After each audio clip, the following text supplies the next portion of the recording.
everybody. I'm Brad Means, anchor with WJBF News Channel 6 in Augusta. Welcome to the Atlanta Press Club Loudermilk Young Debate Series. This is the debate among Republican candidates for Lieutenant Governor. Let's meet the candidates for this debate. They are, in alphabetical order, Burt Jones, a Georgia state senator from District 25. Mack McGregor, a veteran and former plant manager. Butch Miller is a Georgia state senator from District 49. And Jeanne Seaver is a businesswoman. And now let's meet our panelists. Jeff Ame covers state politics for the Associated Press. And Maya Prabhu covers Georgia government for the Atlanta Journal-Constitution. For complete rules on today's debate, we encourage you to visit the Atlanta Press Club website. That address is atlantapressclub.org. To start the debate, each candidate will be asked one question by one of the panelists. Candidates then have 60 seconds to answer each question. Jeff Ame, you get the first question to Burt Jones. Senator Jones, you unsuccessfully advocated for a special legislative session following the 2020 presidential election to try to make voting changes and look for evidence of voter fraud. If that session had happened, would you have sought to award Georgia's electoral votes to Donald Trump? Thank you for the question. I appreciate the opportunity to be here this evening. After the 2020 election, it was clear that there were a lot of irregularities that had gone on during that process, and when we discovered as a legislative body about the consent settlement that Rasselsberger had signed on to. So I want to get into special session to invalidate the consent order, and so there would be no drop boxes or anything of that nature for the two runoffs. That was my main concern. That was the first concern. But then I wanted to investigate all the allegations that were going on, particularly in Fulton County, where they were significant. All right, very good, Senator. And Jeff, thank you for that opening to our debate tonight. Maya Prabhu, it is your turn to ask a question to Jeanne Seaver. Ms. Seaver, you've said that you've worked as a grassroots organizer for Republican candidates for more than 2 decades, yet you've come in last in most of the polls of potential voters that have been done. Why do you think your campaign isn't resonating with voters, and what do you think you can do to pull those numbers up before the election? Well, thank you for that question. It's not necessarily that I'm not resonating with voters. I actually have been a grassroots advocate for over 22 years here in Georgia. And one of the reasons I got in this race was because I've traveled around the state and I've listened to issues and concerns of Georgians. I was actually hired by Donald J. Trump as his grassroots coordinator for the state of Georgia, and I built the first Women for Trump coalition back in 2015 when it wasn't cool. I am definitely the only one on this stage that was with Trump from the very beginning. But listen, I've been traveling around the state, and for over 22 years, I've heard the issues and concerns. And our Georgians are not feeling that they're represented. Their elected officials are showing up every 2 to 4 years, asking for money out of their pockets, time away from their families to go out and work hard for them. And then they hear crickets. No one shows up. I got in this race because Georgians are not feeling represented, and they deserve more, and I will be their public servant. Thank you. All right, thank you, Ms. Seaver. We appreciate that. Back to Jeff Ame now, and your question for Mack McGregor. Ms. McGregor, when you launched your campaign, you were advocating to abolish Georgia's requirement for a permit to carry a handgun in public. With that proposal signed into law, are there other gun rights that you want to expand? Well, thank you for asking that question. Actually, is it full constitutional carry? No, not really, because you still have to be at the age of 21 to even purchase a weapon. I'd like to see that age come down, because literally if you can join the military and fight for your country, then why can't you own a firearm, respectfully? Back to Maya now, and a final question in this round for Butch Miller.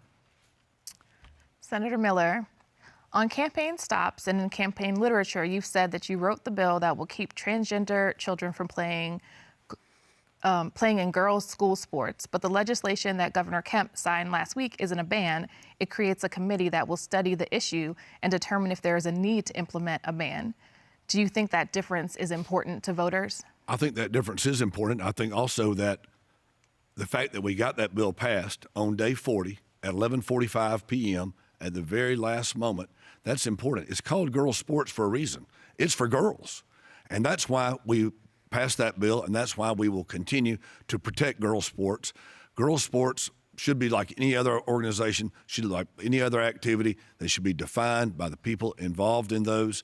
And girls' sports are called girls' sports, like I say, for a reason. They're for girls.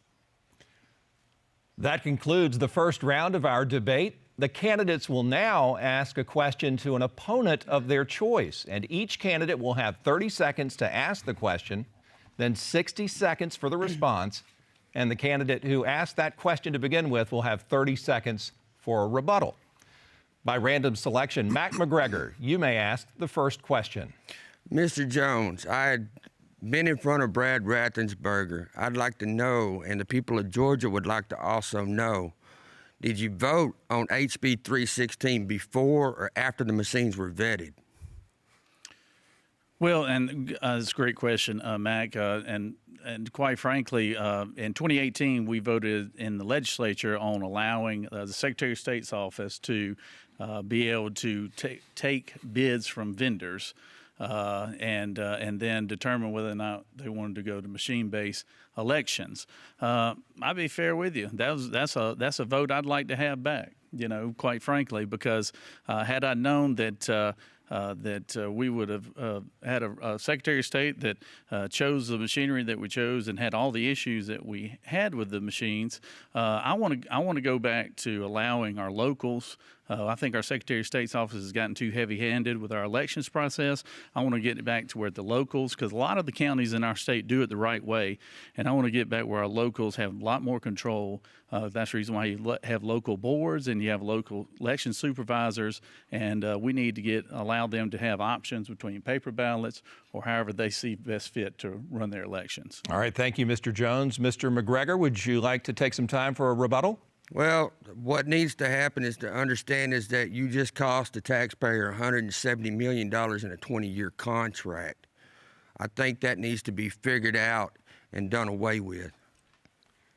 Mr. McGregor, we appreciate it. Burt Jones, you get the next question.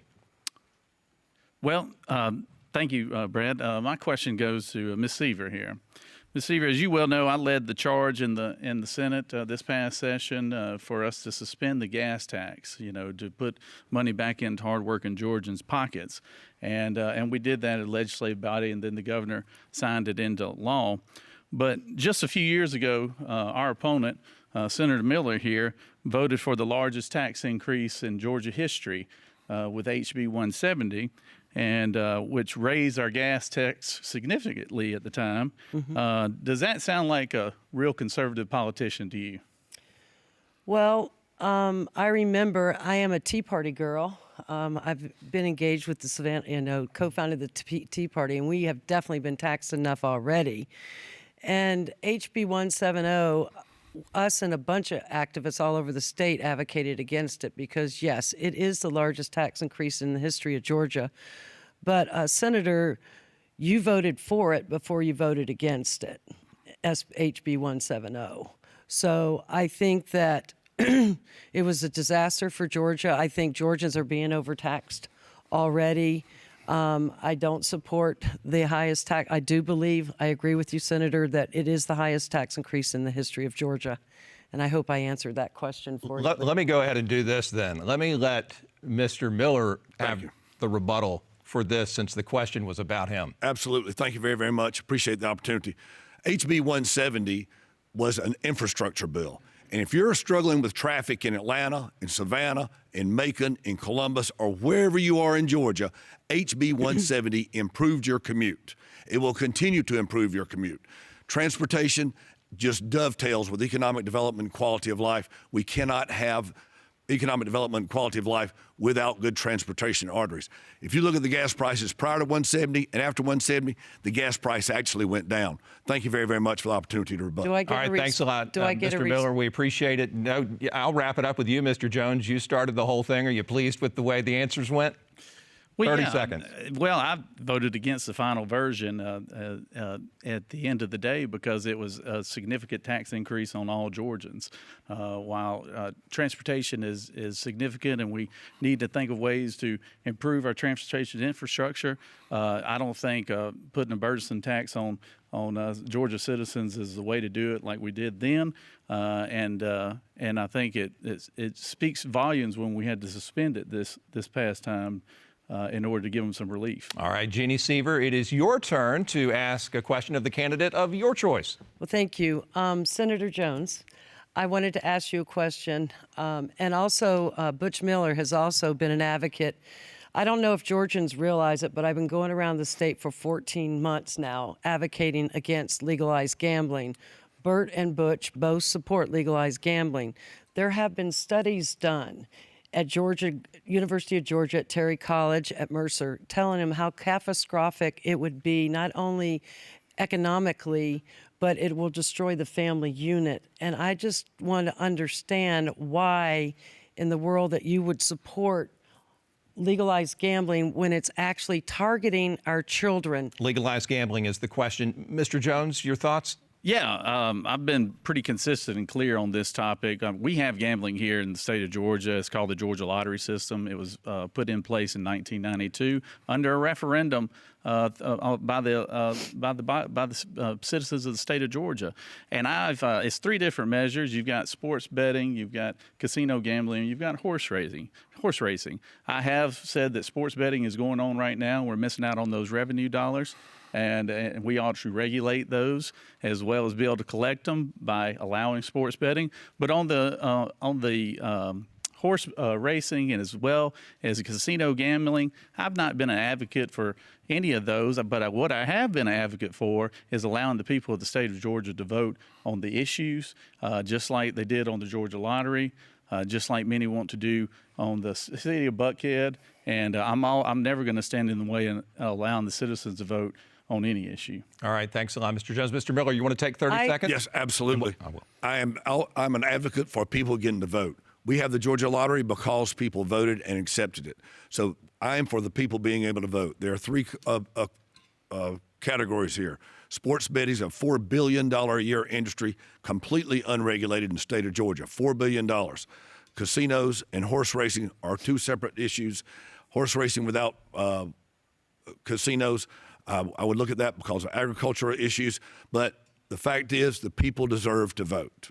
Ms. Seaver, a final rebuttal on this issue from you. Yes, sir, absolutely. I have always been about people deserving the right to vote. I would never on anything, but this is a constitutional amendment.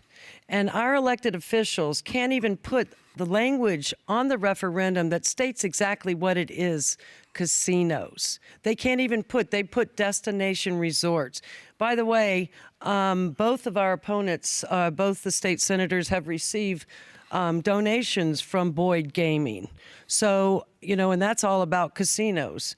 So I just think that we don't need the money. They use that talking point. We don't use the money. We don't need the money. And they will use $1 billion messaging campaign to make it sound like the American dream in Georgia, and it's not. Ms. Seaver, thank you so much for that. Butch Miller, to you, a question for somebody else at one of the podium. Certainly. My question be directed to Senator Jones. Burt, you told the local paper your local paper that you did not support expanding gun rights. And now you did. You did vote in favor of it. You voted 4 times to raise taxes on your neighbors when you were on the Sewer and Water Authority. Now you're in favor of cutting taxes. When I asked you to support the bill to prohibit transgender boys playing girls' sports, you said you had to think about it.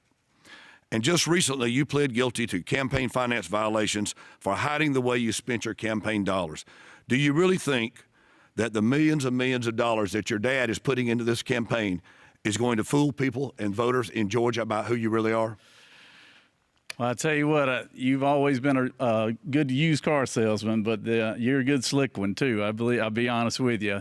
There's about 5 questions in that altogether, and I've been under this has been the method of the Miller campaign this entire time. They have been attacking me. They've been attacking my family. Senator Miller seems to be obsessed with my 77-year-old father. But at any rate, the truth of the matter is, which issue do you want me to answer on there? You had 6 different. You had questions in gun there. rights, taxes, on transgender the gun, on the sports, gun and issue. campaign finance. All right, on the gun, On the money. On the money. On the gun issue, let me on the first. I've always been a strong supporter of our Second Amendment. I've got an A rating with the NRA and have had one for the last 10 years. I co-sponsored constitutional carry and was proud to stand by Governor Kemp when he signed it into law this past just a couple of weeks ago. So Senator Miller, why he's so focused on running negative ads and attacking me personally, I've been trying to talk to the Georgians about eliminating the state income tax as well as election reform. Butch Miller, Butch Miller, a rebuttal from you. Sorry, Mr. Thank you Jones. very, very much. When you talk about eliminating the income tax, yes, you have talked about eliminating the income tax, but you've done nothing about it. I dropped a bill to eliminate the income tax. Once again, you're complaining and whining, and I'm doing something. That has been our history in the state Senate for many years and has continued over the years. But I'm the one who got something done. I'm the one who dropped the bill. I'm the one who has taken action and gone and get things done in the state of Georgia. All right, we are now going to move on to our third round. The second round has officially wrapped up. And for those just joining us, this is the debate between Republican candidates for lieutenant governor. Now, time to go back to our esteemed panelists to ask questions of the candidate of their choice until we run out of time. As a point of moderator privilege, I should let you know I may also ask questions of the candidates and then determine when a rebuttal is appropriate. Maya Prabhu, you get the first question in this round. This question is for all candidates. A leaked draft opinion from the Supreme Court has indicated it will overturn Roe versus Wade. As you know, in 2019, the legislature passed a bill that will ban abortions after a doctor can detect fetal cardiac activity that's been put on hold by the courts. Some have suggested a special session to enact a stricter abortion law. Do you think Georgia should pass a more restrictive abortion law? And we can start with Senator Jones. Thank you for the question. And I was proud co-sponsor of the heartbeat bill a few years back in 2018, and was proud to stand by the governor when we signed it into law. I've always sided on the side of life as a Christian, as a man of Christian faith, and father of 2. I'm always going to stand with the brothers and sisters of Christ who believe in the right to life, and I look forward to the final decision that the Supreme Court issues, and then we will make a determination from there once we have that final decision. And we'll just go right down the line. Mr. McGregor, you can take your turn to answer now, please. Yeah, my thing is this. I'm a father of 4 daughters, 8 grandkids. I'm pro-life as it gets. Honestly, the Bible tells you the day of conception is life. That's where I stand on that issue. The heartbeat bill was a good pace forward in protecting life of the children, but I think it could get better. Mr. Miller, your turn. Thank you very much. The heartbeat bill was a great piece of legislation, as I also co-sponsored it. The fact of the matter is that if we can get the federal government and the Biden administration out of the lives of Georgians, we can do more to protect life in Georgia. And that's what I would be willing to do and would be advocating for, is doing more to protect life in Georgia.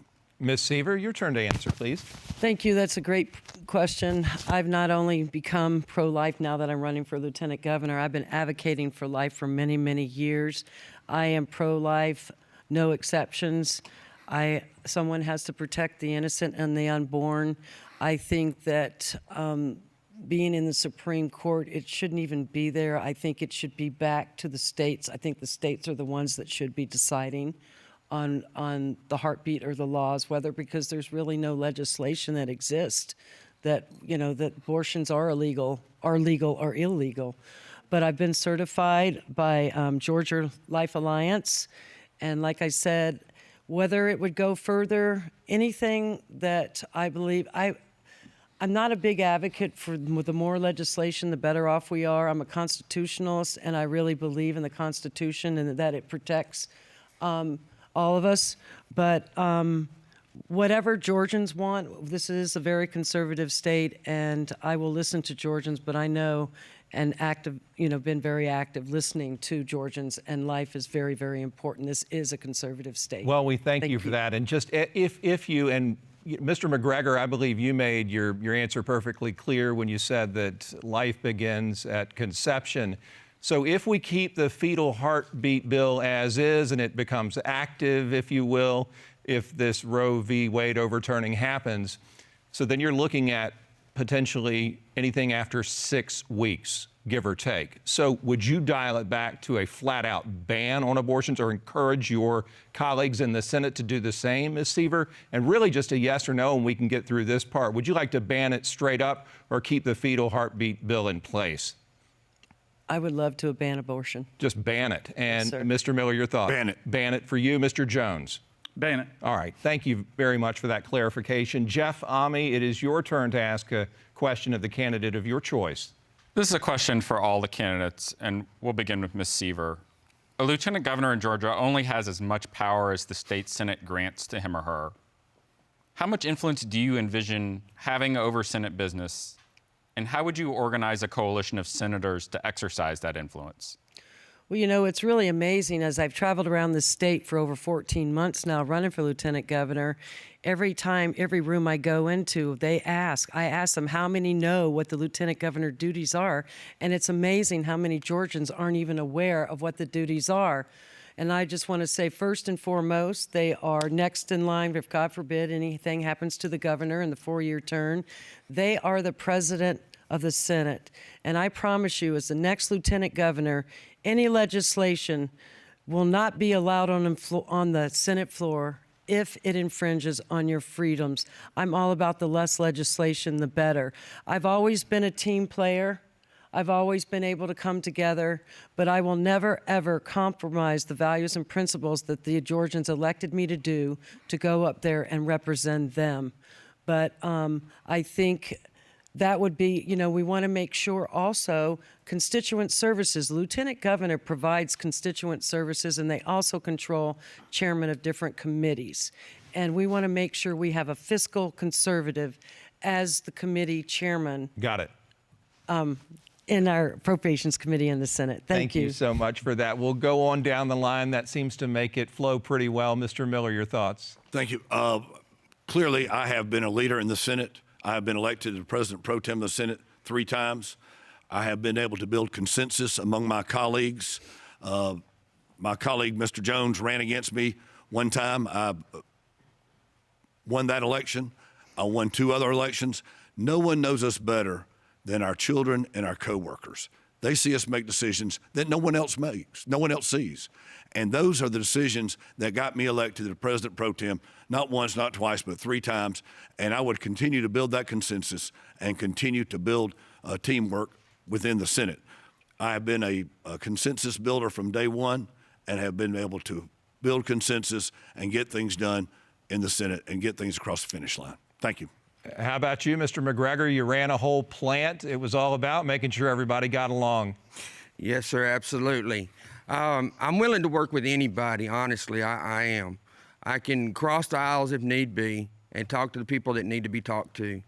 Due to the fact that, it comes down to respect received, respect given. And honestly, this right here, we need to get back to this right here. So, Mr. McGregor, we appreciate it very much. Mr. Jones, your thoughts on the question? Yeah, I see no problem in building a consensus there in the state Senate. I've served in the state Senate for 10 years now and have built good relationships with people on both sides of the aisle. And really, we've talked very little issues. That's the whole reason why I'd want to run for lieutenant governor, so we could actually get some issues done for the state of Georgia and the citizens of the state of Georgia. And that's why I'm trying to run it on a platform of eliminating our state income tax, improving K-12 education, as well as getting a voter integrity back into our voting system, and putting law and order back in the streets. And that's what I plan on doing as your next lieutenant governor. Thank you very much for that, candidates. Maya, your turn to ask another question. Here's another one for all of the candidates, and let's start with Ms. Seaver again. Statistically speaking, according to census data and the 2018 and 2020 elections, Georgia is a nearly 50-50 state politically. In this primary, you've all worked hard to ensure to voters that you're the most conservative choice in the race. How do you think that will play with general election voters? I have been advocating all my life. I've been active 22 years in this state, running around getting conservatives elected. And like I said, you know, Georgians are not feeling represented at all. Their elected officials show them up and they give them lip service and then they go back to their comfy. I want to go out there and we talk about, I know that Burt and Butch has been talking about the eliminate the state income tax, but let me tell you what, I've been advocating for the fair tax for over 15 years. I am already an effective leader in the state because nobody was talking about the fair tax until Jeanne Seaver's message was resonating with a solution. Mr. Miller proposed legislation that just pre-filed that says just get rid of the income tax.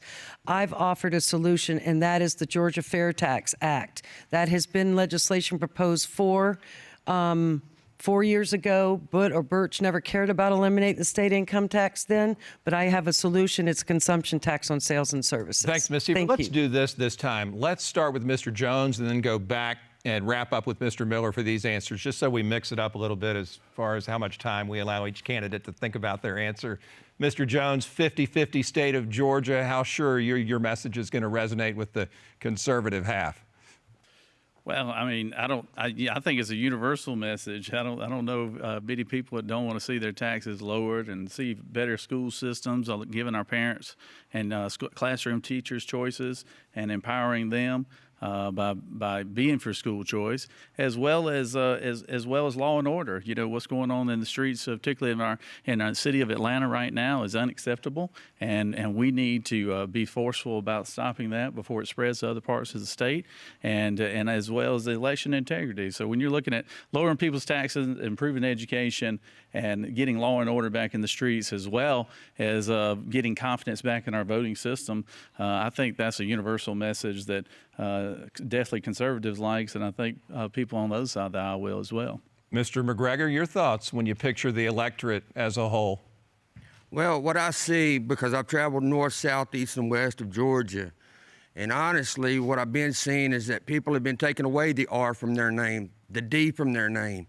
They're no longer politically together anymore. What has happened is that the silent majority that are Americans, not of either party, are starting to come together and unite and stand together.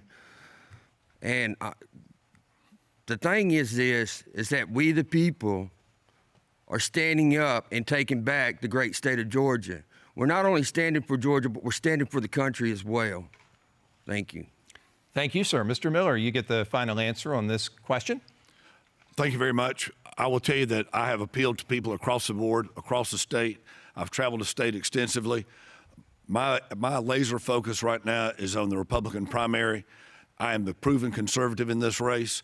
I have consistently delivered on conservative legislation, whether it's banning CRT in schools, whether it's keeping boys out of girls' sports, whether it's lowering taxes, whether it's overseeing the largest tax cut in the history of the state of Georgia. Those are the kind of things I have done, but I also participated and led on the strongest immigration bill, illegal immigration bill in the history of the state of Georgia. So those are the things I've accomplished. Those are the things that I'll continue to do, and I think those appeal to everybody across the board. All right, thank you, candidates. Much appreciated. Jeff Ami, your turn for another question. This is another question for all the candidates, and we'll start with Senator Miller. Test scores show that Georgia's 1.7 million public school students learned less during the pandemic than in a typical school year. What should Georgia do to try to help those students make up what they missed? I think you're absolutely correct that the data is there that students learned less during the pandemic. but the pandemic also brought to light some things that were going on in schools, and parents needed to be empowered, and students needed to be empowered. And that's what I have run on, that's what I've led on, making sure that students and parents have a say-so in their education. We should not, as parents, be abdicating the education of our children to anyone else. And that's what's going to continue to be important. But we're going to have to double down on education over the next few years to make up for the lag that we've had this past year or so with the pandemic. We've had schools at home, we've had schools called off because of the pandemic. We've had people forcing masks on students. We've had all kinds of situations that we need to make sure that we alleviate in the state of Georgia. That's why I was proud to participate in the Unmasking Our Students and in the Parents' Bill of Rights. And again, I've led on school choice. I've led on special needs waivers for children.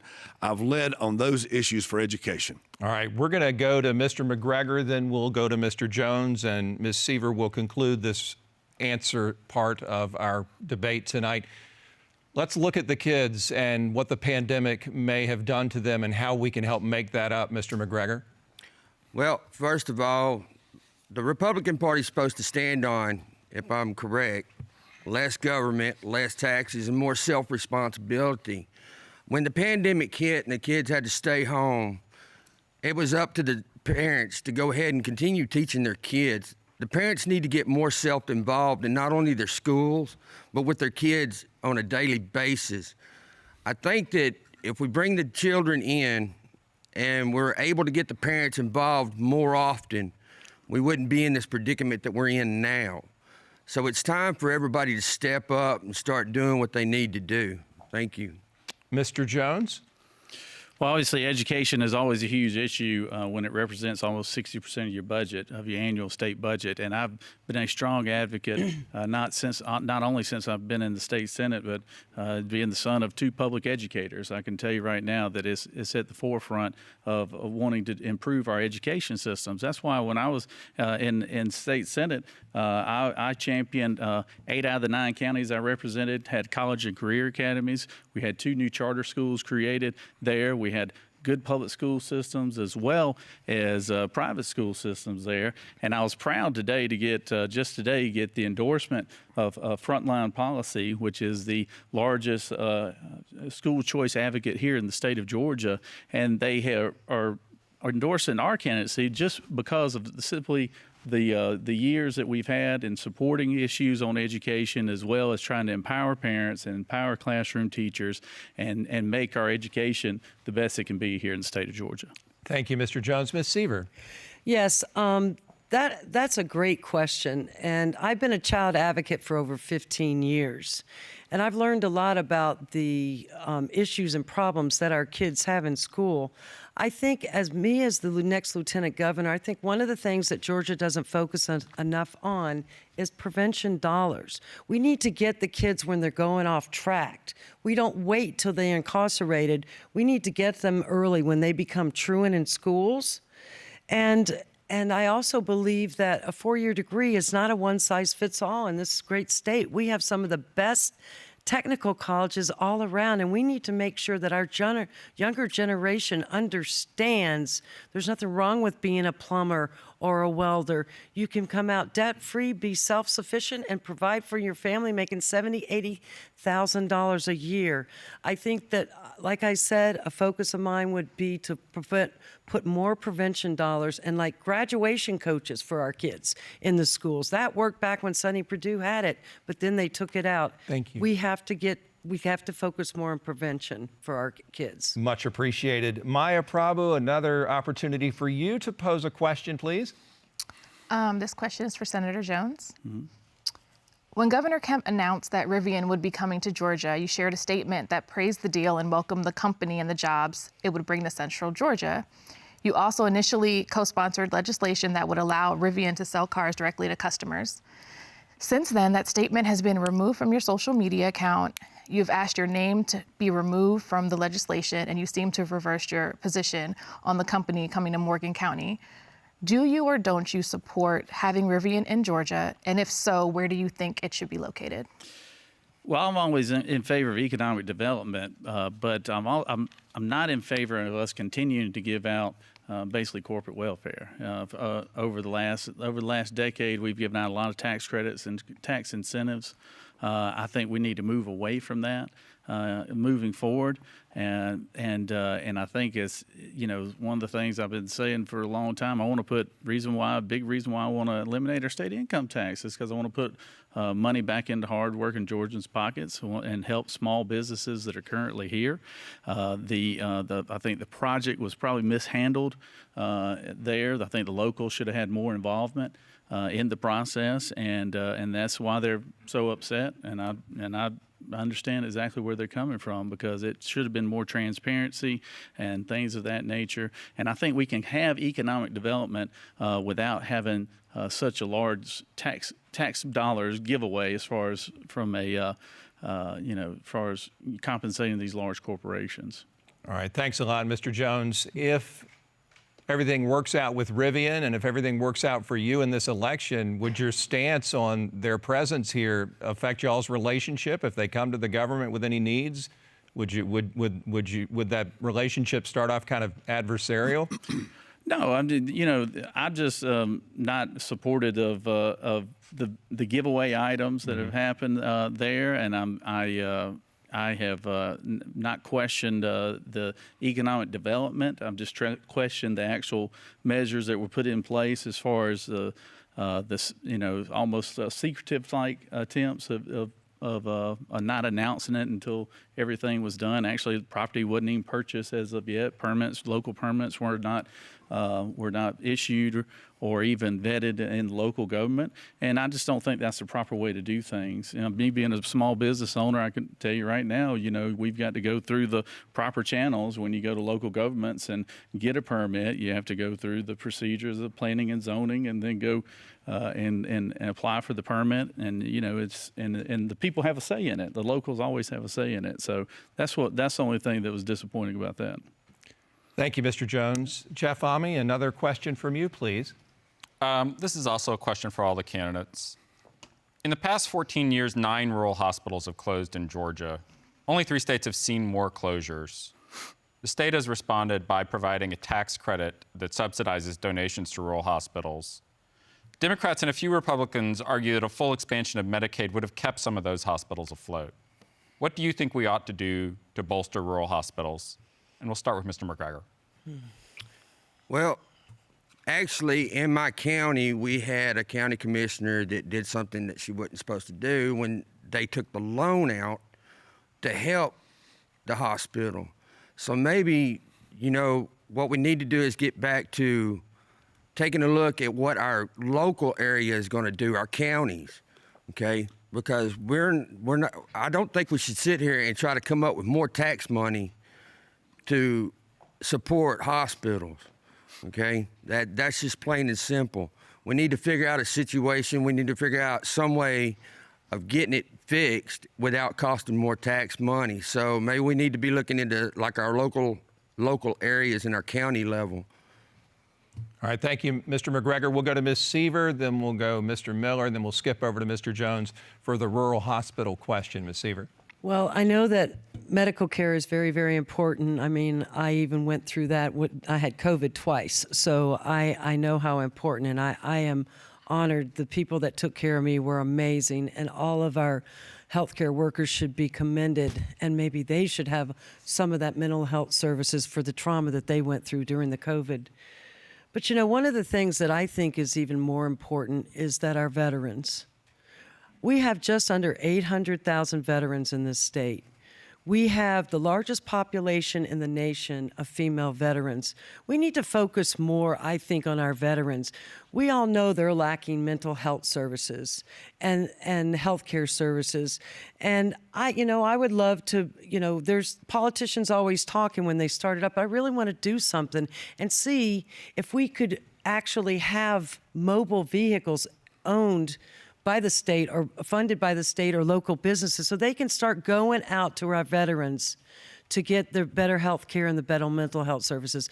The suicide rate for our veterans is unacceptable. Thank you. We need to get out and help our Thank veterans. you, Ms. Seaver. What can we do to help our rural hospitals, Mr. Miller?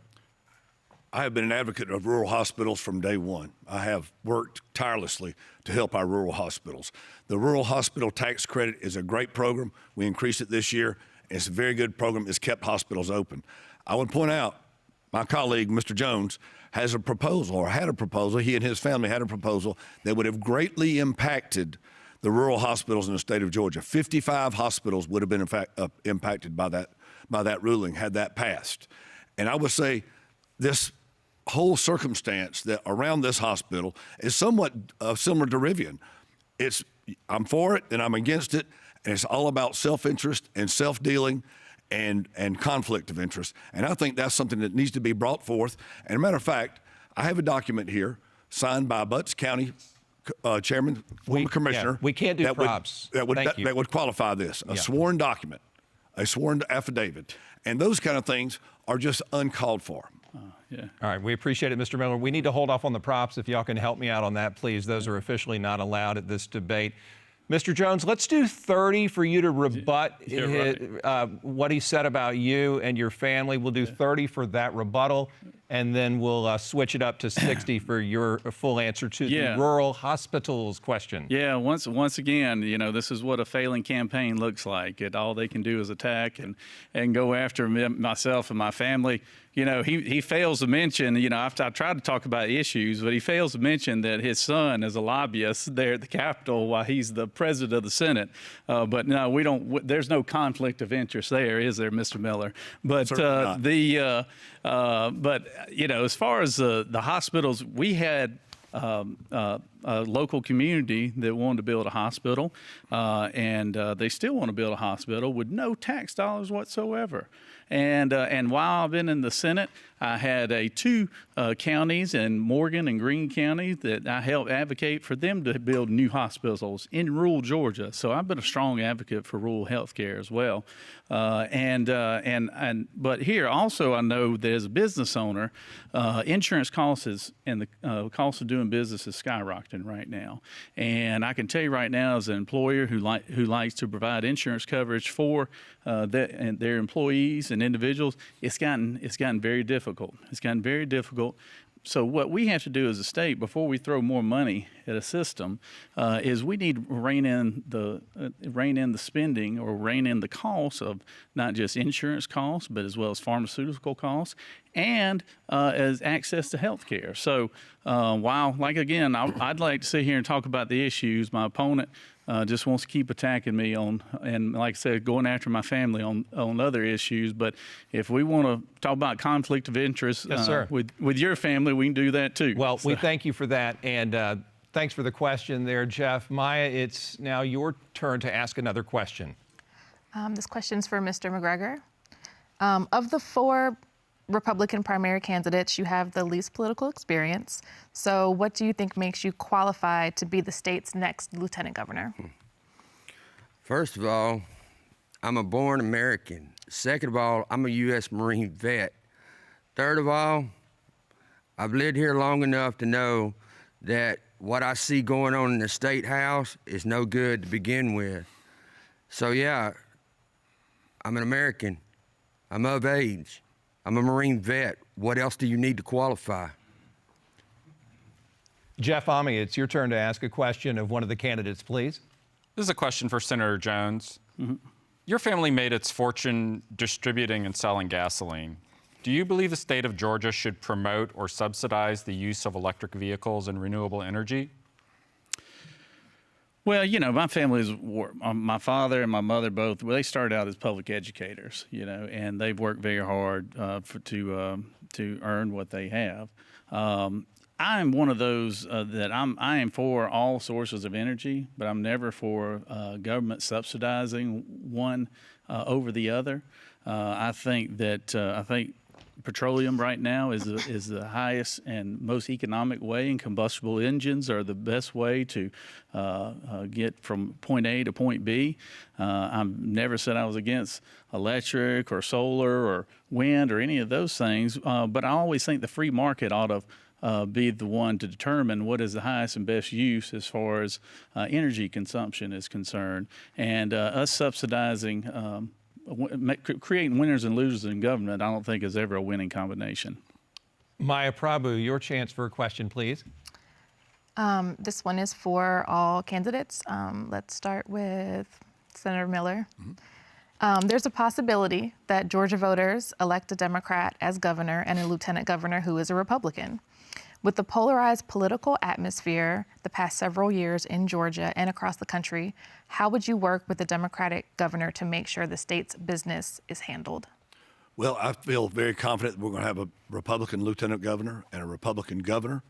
I think that we have had that circumstance only reversed a few years ago where we had a Republican governor and a Democratic lieutenant governor. So we've had that circumstance in the past. It's not something new, and we would work together to make sure that we benefited for all Georgians. But I believe in conservatism, and I believe conservatism works. Conservatism made Georgia the #1 place to do business. It made Georgia a great place to raise a family. It made Georgia a great place to retire. And that's why I would be of the conservative nature to make sure that we continue with conservative policies, conservative legislation, and conservative leadership in the state of Georgia. Ms. Seaver, let's go to you for the answer to that question, and then we'll go to McGregor and Jones, please. Well, like I said, I have always been, I'm pretty, not necessarily black and white, but I've always been about the right thing to do. Always been about the right thing to do. And look, one of the things, and I have worked with Democrats and Republicans on this issue, and that's at-risk children. Look, a lot of people think that children should be taken care of by the parents, right? But the parents, sometimes those kids get stuck with pretty crummy parents. So it's up to our communities to step up to the plate to help those at-risk kids. I've never been about a handout, but about a hand up. My daddy taught me since I was 11 years old that nobody owes you nothing. If you want something, you go out and you work hard, which I did at 11 years old, and you get it for yourself. Don't ever ask for nothing.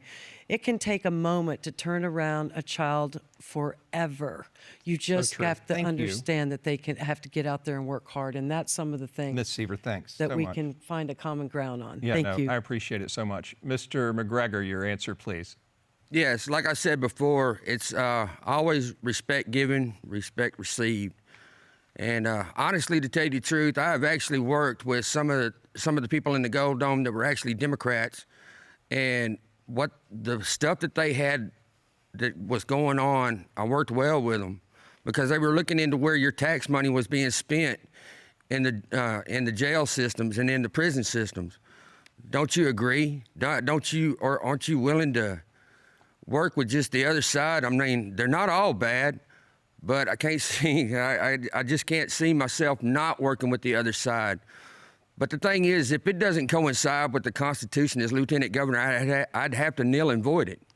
So working with a governor that would be a Democrat, well, it depends on who it would be, right? Thank you. Mr. Jones. Yeah, I think we're going to have a pretty successful November as far as Republican conservatives are concerned. I think that you're going to have some very heated primaries that are going to wind up here on May 24th, and then we will have our nominees. Because when you look at what's going on in the country, you look at what's going on with the Biden administration, with the cost of living, inflation being what it is, the cost at what it is at the pumps and the grocery stores, and the open borders, as well as the way we are looked at on the world stage, the Democratic Party is going to have to run on that platform. And I think we will have a solid red. We'll have a governor, Republican governor. We'll have, I hope, myself as lieutenant governor, and on down the line. But anyway, I've never had a problem with working with people on either side of the aisle, and I think moving forward, there's always issues that you can figure out some common ground to work with anybody. But I don't think we're going to have to worry about that because I do think conservative values matter and conservative leadership matters, and I think we're going to have that in November. All right, thank you, Mr. Jones. Jeff Ame, we'll give you the final question for this segment. This is for Senator Miller. You advocated for a program this year that would have provided $6,000 vouchers to allow most students to pay for private schools or homeschooling after earlier voting against a similar proposal several years ago. What changed, and how would you persuade the substantial number of Republicans who voted against your plan this year to support it going forward? The number one thing I want to make sure we do is that the money follows the student, not follows the school system. I think that the school choice is the most important item we have in education today. I think special needs scholarships are critical today. I think those are the kind of things that we need to bring forward and to promote, to encourage our students, to encourage our families. And as I said earlier, though, the number one responsibility that a parent has is to educate the child. We cannot abdicate that to someone else. But the money should follow the student, not follow the school system.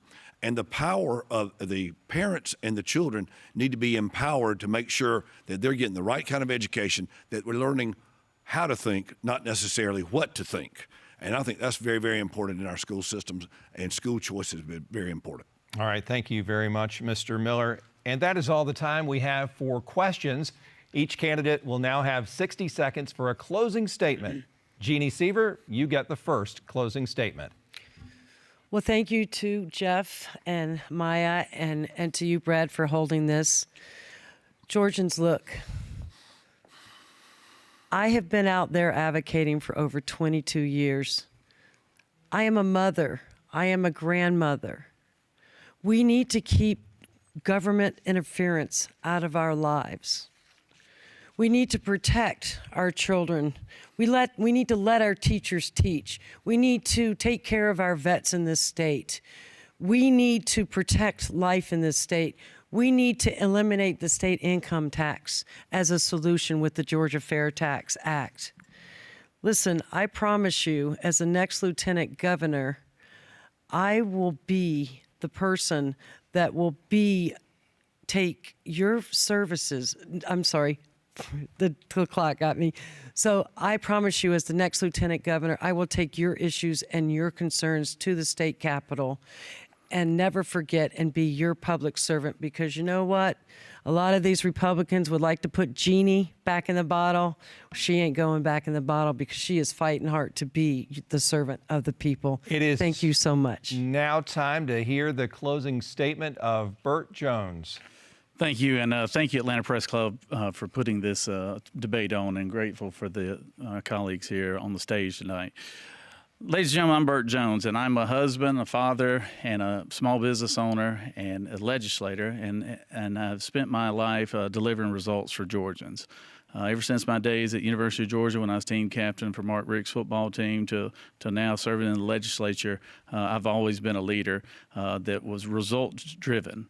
And I can tell you right now that my whole platform has been about giving back to the state of Georgia, whether it's in eliminating the state income tax, creating better education system for our K through 12 children by giving them choices, empowering parents and teachers, getting law and order by standing back in our streets, by standing with our men and women in law enforcement, as well as help to recruit and retain more. And election integrity, something I've been at the forefront from day one on, and that's the reason why President Donald Trump has endorsed my candidacy.